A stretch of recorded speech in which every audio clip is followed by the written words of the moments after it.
बहन दोस्तों, रास्ता साफ हो गया है। बड़ी खुशखबरी अपने भूतपूर्व सैनिक भाइयों के लिए बताना चाहूंगा कि 8वें वेतन आयोग में आपका पेंशन रिवीजन 100% होगा।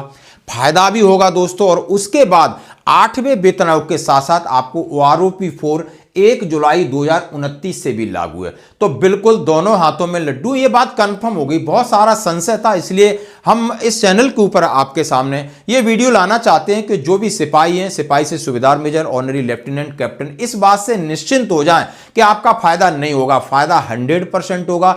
बहुत सारी चीजें आप 1 दिसंबर 2 दिसंबर और उसके बाद लगातार लोकसभा में बहुत सारे सवाल पूछे गए। उससे पहले बहुत सारे हंगामे हुए, चिट्ठी लिखी गई, सरकार ने कोई जवाब नहीं दिया। लेकिन लोकसभा में जब उनके साथी सांसद सदस्यों ने घेरा तो वित्त राज्य मंत्री को जवाब देना पड़ा और बड़े आराम से, इत्मीनान से जवाब दिया कि 8वें वेतन आयोग में सबको कंसीडर किया जाएगा, सबको फायदा होगा।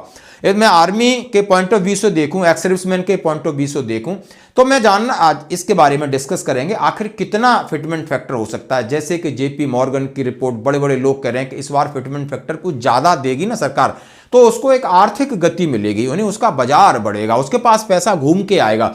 जैसा कि GST कलेक्शन के उन्होंने स्लैब में चेंज किया, 2 ही स्लैब रखे, इनकम टैक्स 10 लाख की छूट की थी, उन्होंने 12 रखा, तो उन्हें इस चीज का फायदा हो रहा है। तो सरकार के जितने इकोनॉमी के एक्सपर्ट हैं इस बात को लेके कहीं ना कहीं मतलब मजबूती दिखा रहे हैं कि नहीं, सरकार को अब आगे बढ़ करके मिडिल क्लास के लोगों को पैसा देना चाहिए और अपन इसी कैटेगरी में आते हैं। तो आइए बात करेंगे आखिर सिपाही से और हमारे जितने रैंक प्रोफाइल है कैप्टन तक, क्या फिटमेंट फैक्टर होने से कितना फायदा होगा ये जानते हो। आज हम मैक्सिमम फिटमेंट फैक्टर है 2.57 जो 7th में, वहां से चलेंगे। कहा जा रहा है कि 2.46 भी हो सकता है, 2.28 भी हो सकता है। अब मैं 1.92 को बाद में आऊंगा, जैसा कि आप बोर्ड पे देख सकते हो, यानी हमारी रैंक प्रोफाइल और हमने फिटमेंट फैक्टर 2.57 रखा है। उसके बाद 2.46 और 57 साथ साथ है, 2.28 है। इन दोनों फिटमेंट फैक्टर की बात करेंगे। यदि मिनिमम रहता है 30% उछाल तो 2.08 या मिनिमम 1.92। यहां से बात करके हम इधर को चलेंगे। क्यों हम मन में ऐसा कुछ आ रहा है कि शायद सरकार कुछ न कुछ चौंकाने वाला फैसला ले सकती, क्योंकि 2029 में इलेक्शन है आम, और ये अब कुर्सी छोड़ने वाले हैं नहीं, क्योंकि पैसे की बंदरबांट खूब करते हैं। बिहार चुनाव में आपने देख लिया, मध्य प्रदेश में देख लिया, महाराष्ट्र में देख लिया। लास्ट में गेम चेंजर पैसा ठक ठक 15,000 करोड़ 20,000 करोड़ फेंक रहे हैं। अब इन्हें पता है कि 8वें वेतन आयोग का फायदा उन्हें दिल्ली में मिला, 8वें वेतन आयोग का बिहार में जबरदस्त जीत हुई, तो इसका अब उत्तर प्रदेश में 18 महीने बाद चुनाव है उत्तर प्रदेश, और जब तक आयोग की रिपोर्ट जाएगी वहां पर ये फायदा लेंगे। उसके बाद घसीटते घसाटते ये आम चुनाव आ जाएंगे तो आप फायदा देंगे, ये बात पक्की है, आप लिख लो। तो आइए बात करते हैं। जैसे कि इस टेबल पर आपने देखा होगा, हमारे सिपाही है, नायक है, हवलदार है, नायब सूबेदार है, सूबेदार साहब हैं और सूबेदार मेजर है। इसके बाद लेफ्टिनेंट हैं, कैप्टन है, और सर्विस के हिसाब से मैंने 15, 17, 22, 24 जो रखा हुआ है। अब OROP 3 के हिसाब से इनकी एक बार बेसिक पेंशन को देख लेते हैं, और DA जितना वहां पहुंचेगा वो मर्ज हो जाएगा, हमें उसकी टेंशन नहीं है, क्योंकि DA का फिर कोई महत्व नहीं रह जाएगा। आपकी बेसिक में ये फिटमेंट फैक्टर का गुणा करके आपकी नई बेसिक पेंशन निकल आएगी। अब जो भी DA है, बढ़ोतरी है, वो आप अपने हिसाब से कैलकुलेट कर सकते हो। यानी सिपाही की हमने जैसे रखा है 20,325 और 20,463, नायक की 21,488 और 23,569, हवलदार की 24,763 है, नायब सूबेदार की 26,825 से लगाकर 27,950 है, सूबेदार की 30,175 से लगाकर 31,500 है, सूबेदार मेजर की 33,750 से लगाकर 34,575 है, और लेफ्टिनेंट कैप्टन 41,242, 625 और 40,300, सबकी यही है सर्विस के हिसाब से। ये क्लियर है। अब हम बात करेंगे, सरकार हमारी खुश होती है तो 2.5 से लगभग 2.5 से 60% के हिसाब से फायदा होता है। तो सिपाही की पेंशन, जो पेंशन आपको 20,325 बेसिक है, वो 52,000 तक पहुंचने की उम्मीद है, जैसा मैक्सिमम कहा जा रहा है। और जितने केंद्र कर्मचारी संगठन यहां पर नेगोशिएशन करने को तैयार है, मतलब अपनी रणनीति जितनी मेरी बात होती है, यदि आप सिपाही की 52,000 से अब 52,000 के आसपास आप दे सकते हो, नायक की 55 से 60,000 के आसपास देकर अप्रोक्सीमेट फिगर बताऊंगा, हवलदार की 63,000 दे सकते हो, नायब सूबेदार की 68 68,000 से 71,000 के बीच में देख सकते हो। सूबेदार की 77 से 80 के आसपास देख सकते हो और सूबेदार मेजर की 88 दे सकते हो। लेफ्टिनेंट कैप्टन की 1,09,000 से 1,18,950 यानी 2.57 की ये जब मांग कर रहे हैं तब मैं ये फिगर आपके सामने रख रहा हूं दोस्तों। अब मैं बात करूं 2.28 ये बीच का फिगर है। मैं ज्यादा स्टार्टिंग जब हुई थी तो 2.28 के आसपास हुई थी। अब यहां पर कितना होता है अब मैं अप्रोक्सीमेट बताऊंगा। तो ये जो 52 है तो ये 46,000 के आसपास रह जाता है। सिपाही की 46 के आसपास रह जाती है। नायक की 48 से 53 के आसपास रह जाती है और हवलदार की 56 के आसपास हो जाती है। नायब सूबेदार है उसकी 61,000 से 63,000 के बीच रह जाती है यानी 61 से 63,000।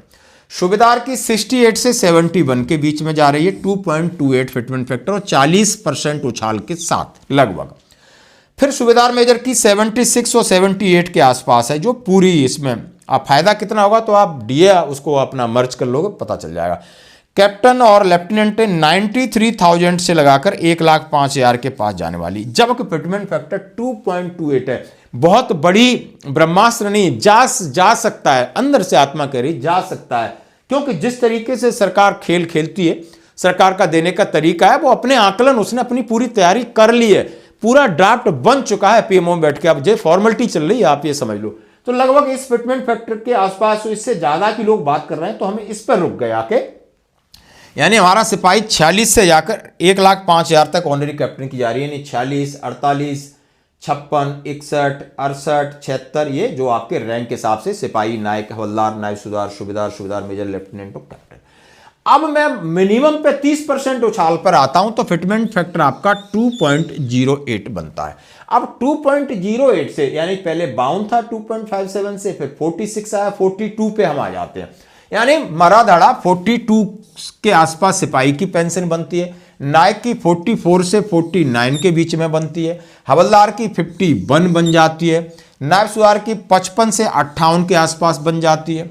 सूबेदार की 62 से 65 के आसपास बन जाती है जब फिटमेंट फैक्टर 2.08 है। सूबेदार मेजर की 70 से 71,000 के बीच बन जाती है और लेफ्टिनेंट कैप्टन की 85 से 96,000 के बीच 85 to 96 बन जाती है। मैं फिगर मोटी मोटी बताऊंगा कितने हजार कितना सैकड़ा उसको छोड़ो।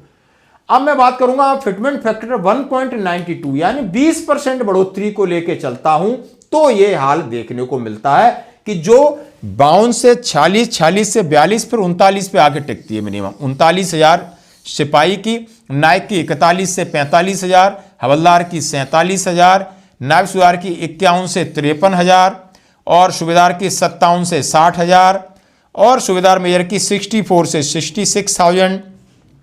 कैप्टन और लेफ्टिनेंट की 79 से 88 के बीच बन रही है। तो दोस्तों ये जो बढ़ोतरी है इस तरीके से बहुत सारी चीजें चल रही हैं कि और बड़ी खुशी की बात है कि हो सकता है इस बार मिलिट्री सर्विस पे का जो ड्राफ्ट गया हुआ है वो भी कंसीडर हो जाता है तो हमारे सर्विंग सोल्जर को फायदा होगा। फिटमेंट फैक्टर लगभग जो अभी थोड़ी तेजी दिखने में आ रही इससे थोड़ा सा मन अच्छी एक अंदर से फीलिंग आ रही है कि नहीं सरकार कुछ न कुछ चौंकाएगी क्योंकि सरकार चुनाव के आसपास कोई न कोई इस इवेंट को कंडक्ट कर रही है। यानी दिल्ली चुनाव में 16 जनवरी के आसपास उन्होंने घोषणा की। बिहार चुनाव 3 नवंबर को अधिसूचना जारी की। 18 महीने का टाइम दिए। उत्तर प्रदेश का चुनाव है। फिर सरकार 1-1.5 साल अंतरिम राहत देगी या लेके जाएगी कहां आम चुनाव में। तो आप पक्की बात है सरकार ऐसा ही करेगी। और हमारा जो आरओपी 4 जो रिवीजन है वो आपको जुलाई 2029 में फिर प्रभावी है। तो आप इस बात को लेकर निश्चिंत रहें कि आपकी 8वें वेतन आयोग में बढ़ेगी और आरओपी 4 में भी आपकी बढ़ेगी। धन्यवाद।